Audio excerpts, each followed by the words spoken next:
Hi everybody. So I'm going to do another video today. It's going to be a little bit longer. I'm going to try to keep it as short as I can, but it's one of the more traumatic things that's happened in my life that I've learned valuable lessons with. So about 2 months ago, my sister Carla, we talk several times a week. She called and she was having some very strange symptoms. She's always been fairly healthy. She'd smoked her entire life until about 2 months ago, and she quit. So we thought that might be affecting her body weird. But when she was getting up, she was feeling disoriented and wobbly and kind of acting like she'd been drinking, and she doesn't drink. So, I told her, I said, well, I don't know. It could be, it could be anything. It could be an ear infection. It could be blood pressure. So, but I said, you should go get it checked out because that's very unusual. So she did go to the doctor. The doctor said she had an inner ear infection, put her on an antibiotic. She really didn't get better. She thought she maybe was better for a week or so, but then it continued to get worse. And then the following week, she started getting some pretty bad headaches. And we knew then that there was something probably a little bit bigger wrong. So she went back to the doctor. They checked her blood pressure. They had her on high blood pressure medicine.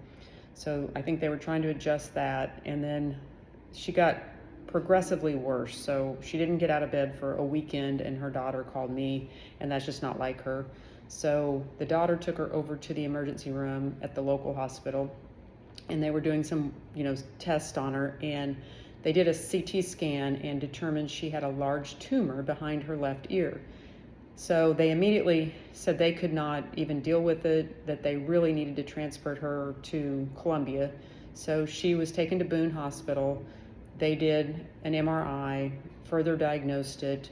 We ended up meeting with the doctor that day, and he said, it was a very large tumor behind her left ear. They call it a vestibular schwannoma.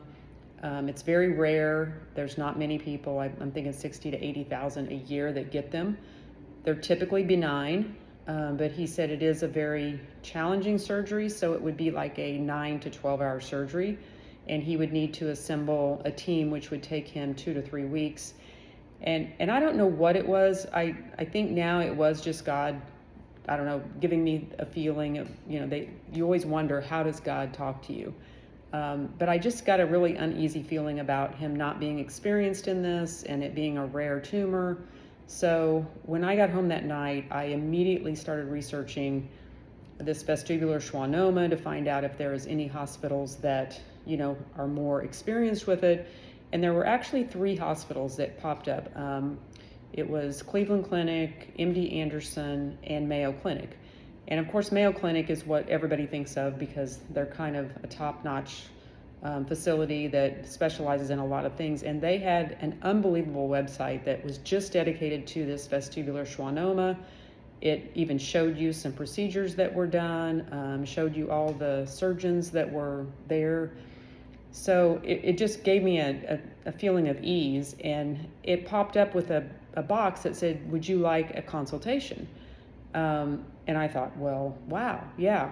So I filled it out with my sister's information. I happened to have a copy of the radiology report that described the tumor in detail, the size, where it was located, all that. So I filled it out thinking and praying. I mean, I started praying immediately.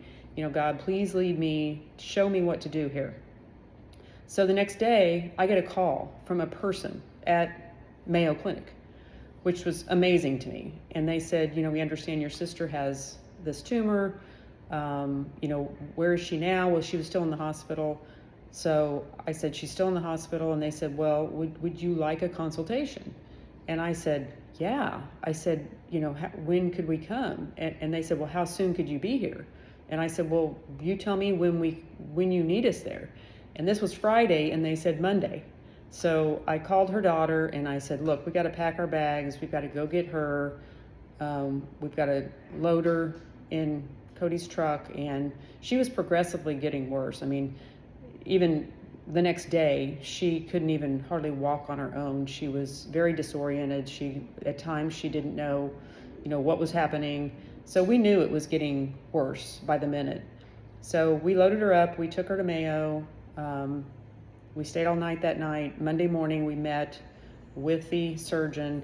From the time he walked in the room, there was just a sense of peace in the place, and you just had every confidence in him.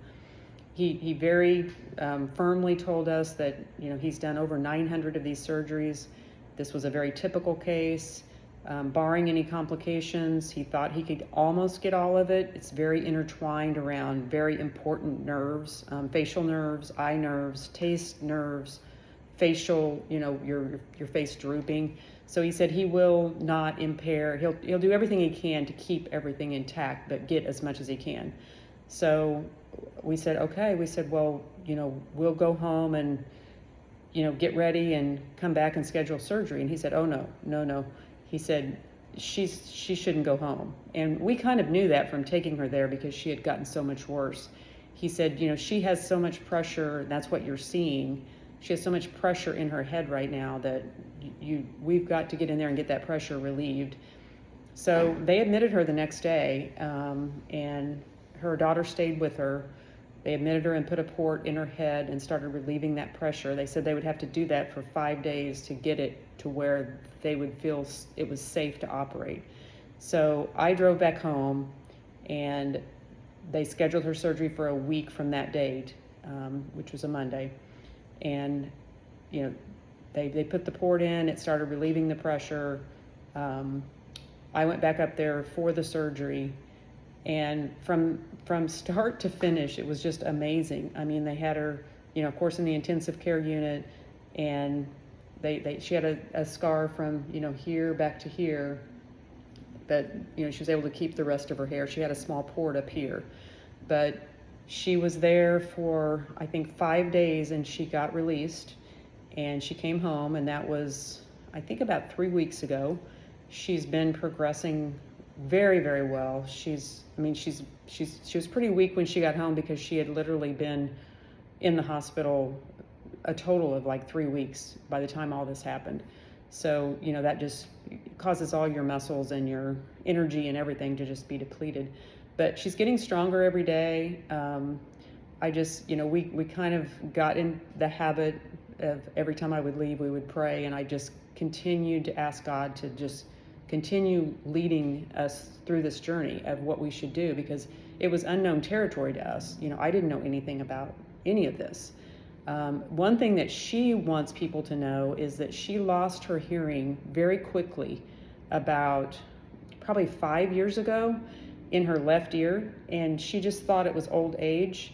But if you ever go get a hearing test and your hearing has dropped significantly, you really should go get a CT scan to see if there's something else causing that, because it is a very rare thing that happens, but it's very important that you catch it. And it's so important that we caught hers when we did. And then if you ever have that little voice, I kind of feel like now it's the Holy Spirit saying, hey, your feeling is correct. You need to keep investigating. Trust yourself, trust your instincts, trust God, do some more research. Getting a second opinion, basically, in my opinion, saved my sister's life. And it was an unbelievable experience. The whole experience at Mayo was unbelievable from start to finish. And we've got a follow-up visit here in probably about a month or month and a half, where she'll get released, hopefully. But if anybody has any questions about that experience, or anything that I talked about, feel free to reach out. But I just wanted to share that because it was really, really an important part of my life that I feel like God led me through it. And so just trust Him. Thank you.